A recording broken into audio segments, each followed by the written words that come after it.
स्वागत है दोस्तों आपका फिर से एक नई वीडियो में। तो इस वीडियो में हम कल के एनालिसिस करने वाले हैं। तो आइए देखते हैं किस तरह का मार्केट रहने वाला है कल के दिन पे। कुछ दिनों के बाद से एनालिसिस करने के बाद से एक उम्मीद लग रही है कि कल हमें एक बेहतरीन ट्रेड मिल सकता है। कि प्रॉब्लम ये है, जो ट्रम्प अंकल है वो क्या करना चाहते हैं, क्या कहना चाहते हैं, वो तो अब ईरान को भी समझ में नहीं आ रहा है, तो हमें क्या ही समझ में आने वाला है। उसकी वजह से आपने मार्केट में देखा है ना, काफी टर्बुलेंस हो रहा है ट्रेड करने के लिए।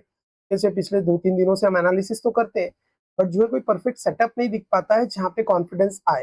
जब तक कॉन्फिडेंस नहीं आता है तो हम हमारी हार्ड एंड मनी को रिस्क पे नहीं स्टेक कर सकते। तो दोस्तों आगे बढ़ने से पहले जरूर से वीडियो का डिस्क्लेमर है कि कोई भी इन्फॉर्मेशन इस चैनल, इस वीडियो के थ्रू जो शेयर की जा रही है वो सिर्फ और सिर्फ एजुकेशनल पर्पज के लिए है। तो कोई भी पर्सनल बाइंग या सेलिंग की रिकमेंडेशन नहीं है। आइए वीडियो को स्टार्ट करते हैं। दोस्तों इस वीडियो में हम बात करने वाले हैं कल के एनालिसिस के बारे में। उससे पहले हम देख लेते हैं। तो लास्ट वीडियो में हमने आपने देखा होगा, तो हमने इसको इस लेवल को डिस्कस किया था कि ये जो लेवल है वो निफ्टी के लिए रेजिस्टेंस की तरह एक्ट करने वाला है। और एक थोड़ा 1 मिनट लेके ये भी देख लेते हैं कि लेवल हमें एग्जैक्टली मिला कहाँ से था। तो पास्ट में अगर आप यहाँ पे देखते हैं तो दोस्तों ये वही लेवल है जहाँ पे निफ्टी ने लास्ट ईयर का सपोर्ट वगैरह बनाने की कोशिश की थी। तो आप देखेंगे यहाँ से जब इस पे मोमेंटम आया था तो इस लेवल पे जाके इसने हॉल्ट ले लिया था। इस लेवल पे इसने हॉल्ट ले लिया था। उसके बाद इस रेजिस्टेंस को ब्रेक करने के बाद यहीं पर ही मल्टीपल सपोर्ट लेने के बाद और यहाँ पे इसने लाइफ टाइम हाई को अचीव किया। तो अब दोस्तों जब यहाँ से फ्री फॉल हो चुका है तो डेफिनेटली जब यहाँ से जाएगा तो एक पॉसिबिलिटी है कि 2 से 4% का रिट्रेसमेंट एटलीस्ट तो आए अपनी नेक्स्ट मूव कंफर्म करने के लिए। अभी जो मूव हम यहाँ पे देख रहे हैं वो एग्जैक्टली इस लेग का रिट्रेसमेंट है। ये छोटे छोटे मिनी यहाँ पे आप देखेंगे ना, तो ये मिनी रिट्रेसमेंट होते हैं। अब देखेंगे ना, इस पूरे ये जो 10 to 15% का फॉल हुआ है ना, एग्जैक्टली इसका रिट्रेसमेंट है। उसके बाद से मार्केट यहाँ पे मेरा जो वॉर चल रही है उसकी वजह से डिसीजन नहीं बना पा रहा है। तो मोस्टली हम यहाँ पे हमने जरूर एक हॉल्ट का प्रेडिक्शन किया था लास्ट वीडियो में, तो काफी टाइम पे डिस्कस किया था। जरूर से वीडियो देख लीजिएगा फर्दर एनालिसिस। आइए अब कल के बारे में देख लेते हैं एग्जैक्टली इसमें क्या पॉसिबल। तो अभी ये जो ब्लैक लाइन आप देख रहे हैं ना, ये लास्ट वीक का लो है, तो इसने रिजेक्ट कर दिया है। लेकिन अभी इसमें डिलीवरी और वॉल्यूम दोनों का ब्रेकआउट नहीं हुआ है। वॉल्यूम का ब्रेकआउट नहीं भी होता है तो कोई प्रॉब्लम नहीं है, बट यस डिलीवरी का ब्रेकआउट होना जरूरी होता है। अगर डिलीवरी का ब्रेकआउट हो जाता तो हम एक साइड पे व्यू बना के सीधा सेलिंग की तरफ में प्लान कर सकते थे। लेकिन अभी जैसे कि डिलीवरी का ब्रेकआउट नहीं हुआ है तो हम जो है लॉन्ग की तरफ प्लस शॉर्ट की तरफ दोनों की तरफ पे हमारे पास स्टॉक है मार्केट में। जो सेम फर्स्ट 15 मिनट्स की निफ्टी 50 जो है ये कैंडल बनेगी वो आपके लिए गाइडिंग कैंडल होगी। अगर उसका हाई ब्रेक होता है तो हम लॉन्ग की तरफ की कॉन्फर्मेशन लेंगे हमारे स्टॉक में। अगर उसका लो ब्रेक होता है तो शॉर्ट की तरफ कॉन्फर्मेशन लेते हैं, जो स्टॉक हमने शॉर्ट के लिए हाइपोथेसिस बना के रखा हुआ है, एक धारणा बना के रखी हुई। तो उसी हिसाब से अब यहाँ पे अगर मैं निफ्टी बैंक को देखता हूँ तो वो भी सेम रेजिस्टेंस पे एज अ रेजिस्टेंस एक्ट कर रहा है। और यहाँ पे अगर आप देखेंगे ना तो जबरदस्त डिलीवरी और वॉल्यूम का ब्रेकआउट हुआ है। और निफ्टी 50 को चलाने वाले जो सेक्टर होते हैं उनमें फाइनेंस निफ्टी है जिसमें भी डिलीवरी और रेजिस्टेंस का ब्रेकआउट वॉल्यूम का ब्रेकआउट आया है, और बैंक निफ्टी में भी आया है। थर्ड जो है वो आईटी है जो ऑलरेडी फंसा हुआ है वीकली लो में। और उसके बाद एनर्जी जो वो एक्ट कर रहा है। तो अगर एनर्जी यहाँ पे ओपनिंग दे देता है वीकली लो के अंदर तो बेस्ट सिनेरियो हो जाएगा दोस्तों रिलायंस को शॉर्ट करने के लिए।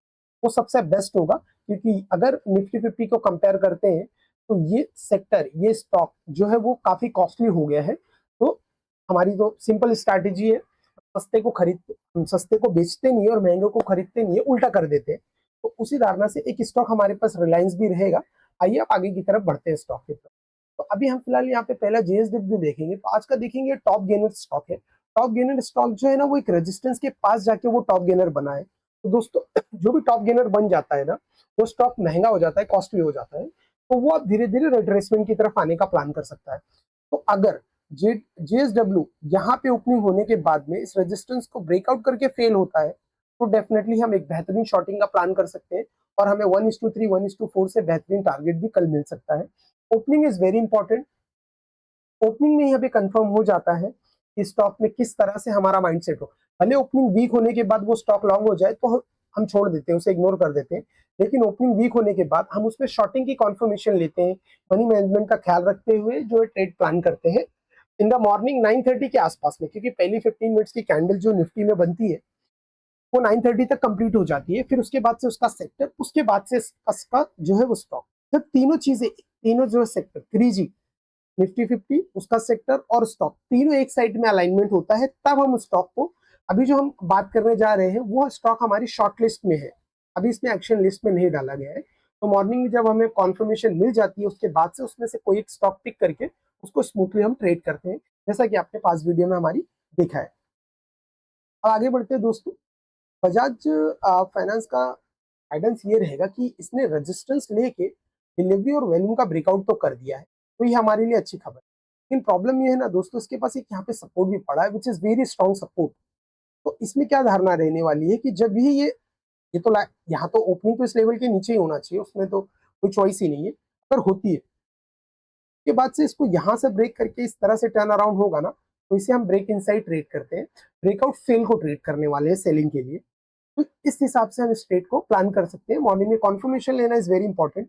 ऐसा नहीं है कि अभी हमने जो डिस्कस किया वो सारे स्टॉक उसी तरह से परफॉर्म करने वाले हैं, लेकिन हमारे एक्सपीरियंस के हिसाब से हम हमारा एक्सपीरियंस इस चैनल के थ्रू, इस वीडियो के थ्रू शेयर करने की कोशिश कर रहे हैं। क्योंकि जब हमने अर्ली स्टेज पे स्टार्ट किया था, उतने टाइम पे तो यूट्यूब पे इतना धूम नहीं थी, काफी टाइम समझने में यही लगा है कि एग्जैक्टली ट्रेनिंग कहाँ से लेना है, किस तरह से ट्रेड प्लान करना है, और शेयर मार्केट में जो ट्रेडर की साइकोलॉजी होती है वो एग्जैक्टली किस तरह की रहती है, उसी को हम धीरे धीरे चैनल के थ्रू, वीडियो के थ्रू डिकोड करने की कोशिश कर रहे हैं। स्टॉक मार्केट है, हर दिन एक नई लर्निंग होती है, जहाँ पे भी स्टॉक लॉस होते हैं वो एक नई लर्निंग का दिन होता है, क्योंकि ऐसा जरूरी नहीं है कि हर एक दिन जो है वो ट्रेड का दिन भी हो, ऐसा जरूरी नहीं होता है। तो आगे बढ़ने से पहले दोस्तों चैनल को जरूर सब्सक्राइब करते रहिए, हमारी एनालिसिस पसंद आती है तो इसे लाइक करते रहिए, क्योंकि दोस्तों इसी तरह से धीरे धीरे ही आप सीख सकते हैं। ऐसा नहीं है कि कोई एक चैनल देखा या कहीं पे कोई इन्फॉर्मेशन मिल जाएगी और ओवरनाइट करोड़पति बनने वाले हैं। हर चीज का एक प्रोसेस होता है, उसी तरह के तो स्टॉक मार्केट के प्रोसेस को डिकोड करने के लिए हम यहाँ पे चीजें डिस्कस करते रहते हैं। अब अगला स्टॉक आप देखेंगे ना दोस्तों, बजाज फिनसर्व हो गया, बजाज फाइनेंस का है। ये मुझे एक बेहतरीन लग रहा है, जहाँ पे हमें पॉसिबिलिटी है, अगर JSW स्टील हमें नहीं मिलता है तो ये स्टॉक बहुत बेहतरीन हो सकता है। आप देखेंगे ना इसी रेंज में ट्रैवल कर रहा है, और आप देखेंगे ना ये हमारी कॉन्फर्मेशन थी इस दिन की कि इस तो शॉर्ट होना है इस लेवल से, ये एक रेजिस्टेंस कंफर्म हो चुका है। तो क्या होगा ना दोस्तों, अब ये हायर हाई बन गया है। मैं आपको बता दूं ना दोस्तों, अगर मैं निफ्टी 50 के चार्ट में एक बार आपको लेके चलता हूँ। अब आप सोच रहे होंगे जब इसे शॉर्ट होना है तो यहाँ से क्यों नहीं हो रहा, ये यहाँ पे क्यों जा रहा है। दोस्तों ये स्टॉक मार्केट है, किसी भी चीज को लॉन्ग होने के लिए यहाँ पे शॉर्टिंग होना बहुत जरूरी है, और किसी भी चीज को शॉर्ट होने के लिए ना यहाँ पे लॉन्ग होना बहुत जरूरी है। ट्रैप किसको करेंगे, यही तो गेम है दोस्तों। आ, एक डिलीवरी का ब्रेकआउट होता है, वॉल्यूम का ब्रेकआउट होता है। यहाँ पे देखिए वॉल्यूम का दो कैंडल में ब्रेकआउट हुआ। अब एक ट्रेडर की एनालिसिस क्या होती है, एनालिसिस सिंपल होती है। आज मैं एकदम सिंपल भाषा में बता दूं आपको। यहाँ पे ये दो कैंडल बनी है, ये वॉल्यूम बना है और ये इसकी कैंडल है, दोनों मान लीजिए एग्जांपल के लिए, और इसमें डिलीवरी का ब्रेकआउट हुआ है। तो सबसे बेस्ट एनालिसिस में हमें करना क्या होता है, समझदार दोनों में से कौन है। यहाँ पे भी बाइंग सेलिंग हुई है, इस कैंडल में भी बाइंग सेलिंग हुई है, इस कैंडल में भी बाइंग सेलिंग हुई है। लेकिन हमें ये डिसाइड करना है, हमें ये एनालाइज करना है कि जब हायर हाई बना है तो जरूरी नहीं है ना कि ये लॉन्ग होगा और उड़ता हुआ चला जाएगा, नहीं। हमें यहाँ पे ये चेक करना है दोस्तों, इन दोनों में समझदार कौन है। इसमें कुछ बायर रहे होंगे, कुछ सेलर रहे होंगे, तो हमें ये एनालाइज करना होता है कि इसमें समझदार कौन होता है, उसके साथ ही हमें ट्रेड को प्लान करना होता है। अगर सेलर समझदार होगा तो उसने जो भी आज बाइंग की है ना, उसको अपना स्टॉक उसने बेच दिया है महंगे भाव में, क्योंकि अब ये स्टॉक यहाँ से फॉल करने जा रहा है। अगर बायर समझदार है तो इसका मतलब उसने ना यहाँ पे लोगों के स्टॉप लॉसेस हिट कर दिए हैं सेलर के, और अब ये स्टॉक की रैली अपसाइड की तरफ होने वाली। तो हमें एनालिसिस के दौरान यही करना होता है कि हमें पकड़ना होता है, हमें समझना होता है कि बायर और सेलर में से समझदार कौन है, उसी के साथ हम उसी की दिशा में हम ट्रेड करना स्टार्ट कर देते हैं। तो उसी तरह से दोस्तों यहाँ पर भी अगर आप देखेंगे ना, तो इसने कॉन्फर्मेशन दे दी है कि ये रेजिस्टेंस है। अब कल यहाँ पे ओपनिंग होने के बाद ये यहाँ पे हिट करता है, हिट करने के बाद यहाँ पे इंट्राडे में भी कॉन्फर्मेशन लेना होता है। जैसे हमने यहाँ पे डेली में कॉन्फर्मेशन ली है, उसी तरह से इंट्राडे में भी कॉन्फर्मेशन लेना होता है। मनी मैनेजमेंट का ख्याल रखते हुए हम एक अच्छा खासा ट्रेड प्लान करते हैं, जहाँ पे 1:4 1:5 का हम रिस्क लेते हैं। इसी तरह से सिंपल एनालिसिस है, अगर ये यहाँ पे ओपनिंग देता है, उसके बाद रेजिस्टेंस को हिट करने की कोशिश करता है, फिर उस हिसाब से हम यहाँ पे अपनी रेजिस्टेंस की कॉन्फर्मेशन लेके इंट्राडे में फिर यहाँ से हमारा ट्रेड जो है एग्जीक्यूट करते हैं। तो देखिए दोस्तों, इस दिन ये कैंडल बनी, फिर हमने इसको ऑब्जर्व किया कि यहाँ से क्या रिजेक्शन मिल रहा है। अब उसके बाद यहाँ पे देखिए हमें कंफर्म नहीं हुआ क्योंकि इसमें वैल्यूम ऑफ डिलीवरी नहीं था। उसके बाद से इस डेट में इसने कंफर्म किया, उसके बाद से हम अभी देखिए 2 दिन से वेट कर रहे हैं कि कब ये इस लेवल को दोबारा हिट करेगा और इंट्राडे में हम इसे शॉर्टिंग प्लान करेंगे। तो दोस्तों इस तरह से एक ट्रेडर जो है वो अपने ट्रेड को प्लान करता है। एक साइकोलॉजी ट्रेडर की काम करती है। अब कल इसका कॉन्फर्मेशन कल हम की वीडियो में डिस्कस करेंगे, तो जरूर से चैनल को सब्सक्राइब कर लीजिए। अब अगला स्टॉक है हमारे पास, अभी तक हमने देखा अपने शॉर्ट के बारे में ही बात कर रहे हैं, बजाज फिनसर्व में इतना कॉन्फिडेंट नहीं है, बस वो हमारा गाइडेंस बन जाएगा। एक्चुअली एलएनटी में भी कुछ नहीं है, गलती से यहाँ पे चलाया था। अब हम जाते हैं लॉन्ग की तरफ। तो दोस्तों लॉन्ग की तरफ की कॉन्फर्मेशन देखिए कैसे होती है। अब हमने यहाँ पे इसे ट्रेड एक दिन यहाँ पे ट्रेड किया था, जहाँ पे हमने आपको बताया था 1:3 का हमारा हो गया। उसके बाद से देखिए ये यहाँ पर आ गया और इस लेवल के नीचे ट्रेड करने लगा। लेकिन अब देखेंगे ना, इतनी बड़ी वैल्यूम आने के बाद, इतनी बड़ी डिलीवरी आने के बाद भी इसका हाई ब्रेक हुआ है। इसका मतलब दोस्तों ना यहाँ पे बाइंग हुई। अब इसकी कॉन्फर्मेशन हम लेंगे, अगर हमें निफ्टी 50 और फार्मा सेक्टर भी कंफर्म करता है लॉन्ग के लिए, तो कल हम यहाँ पे इसकी कॉन्फर्मेशन लेके यहाँ को एक बेहतरीन ट्रेड जो है वो प्लान करेंगे और इसके क्लोजिंग प्राइस या इसके ओपनिंग प्राइस तक इसका टारगेट हम अचीव कर सकते हैं, जो कि 1:3 1:4 बनेगा। उसकी कॉन्फर्मेशन मॉर्निंग में हो जाएगी। तो यहाँ पे आपने डॉक्टर रेड्डी जो है वो लॉन्ग साइड हम करने वाले हैं। एचडीएफसी भी हम बैंक में हमारे पास शॉर्टिंग की तरफ में है, इसको अभी हम डिस्कस नहीं करेंगे, एक्चुअली कॉन्फर्मेशन आना अभी बाकी, तो हम यहाँ पे छोड़ देते हैं। और ग्रासिम, तो 2 स्टॉक हमारे पास जो है वो लॉन्ग के लिस्ट में रहेंगे दोस्तों। ग्रासिम के लिए भी सिंपल फंडा है, हायर आई यहाँ पे प्लान करके रखा हुआ है। इसका सेक्टर आप देखेंगे तो बहुत ही स्ट्रॉन्ग है, इसके लिए हम इसमें शॉर्टिंग प्लान नहीं कर सकते। तो ये स्टॉक यहाँ पे कहीं ओपनिंग देता है इस कैंडल के हाई, मतलब ये जोन से इस तरह से ऐसे बाउंड करने की कोशिश करेगा और ये टारगेट हमारा यहाँ पर इंपॉर्टेंट है। इसके हाई के ऊपर ओपनिंग चाहिए, फिर इसके हाई पे वो स्टॉक वापस रिट्रेस करेगा और यहाँ पे कॉन्फर्मेशन लेने की कोशिश करने वाला है।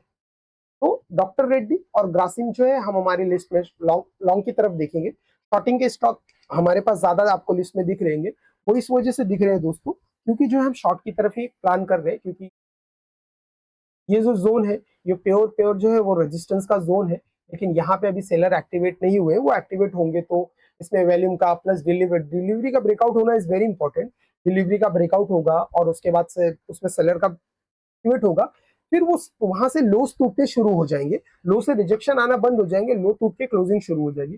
तो हमें कंफर्म हो जाएगा कि ये जो जोन है वो रेजिस्टेंस का जोन बन चुका है। उसके बाद से हम जब आगे के स्टॉक में ट्रेड करेंगे तो बड़े बड़े टारगेट के लिए प्लान करना शुरू कर देंगे, 1:5 1:6। अभी क्या है, कॉन्फर्मेशन नहीं दिया है निफ्टी ने कि रेजिस्टेंस बन गया है, सेलर यहाँ पे एक्टिवेट नहीं हुए, शायद वो लोग किसी न्यूज का वेट कर रहे होंगे। यूएस और ईरान की न्यूज चल रही है वॉर की, उसका कॉन्फर्मेशन का वेट कर रहे हो क्योंकि एग्जैक्टली वॉर में क्या कॉन्फर्मेशन आ रही है, अब रुकने वाले हैं या फिर से स्टार्ट होने वाला है। तो वहां पे जो है हमें मोटा मोटी कैंडल से एक अंदाजा मिल जाएगा कि जब लोस तोड़ने लगेंगे कि हाँ यहाँ पे सेलर जो है वो एक्टिवेट हो चुके हैं। तो उस तरफ से हमारा ट्रेन, हमारा टारगेट जो है हम आगे की तरफ में प्लान करते हुए चलते हैं। अभी काफी दिन से आप देख रहे हैं कि हम डबल साइडेड का माइंड सेट लेके चल रहे हैं, because of the war, because of the Nifty में भी कोई कॉन्फर्मेशन हमें मिल नहीं रही है, क्लियर कट कॉन्फर्मेशन नहीं मिल रही। बट हमारा हम ट्रेडर है, डेली मॉर्निंग में हम कॉन्फर्मेशन लेते हैं, डेली इवनिंग में एनालिसिस करते हैं, मॉर्निंग में कॉन्फर्मेशन लेते हैं। अगर हमारे कॉन्फर्मेशन के हिसाब से मार्केट प्लान होती है, मार्केट चल रही है, तो हम हमारे रिस्क मैनेजमेंट के हिसाब से हमारी हार्ड एंड मनी को रिस्क पे डालते हैं दोस्तों। ठीक है, तो देखा आपने दोस्तों, इतने दिन से अगर ये सीरीज हमने स्टार्ट की है, लगभग हमें 2 से 3 महीने हो गए हैं, और आपने इसमें देखा होगा कि हमने कोई भी रॉकेट साइंस यूज नहीं करते कभी भी, ना ही कोई इंडिकेटर यूज करते।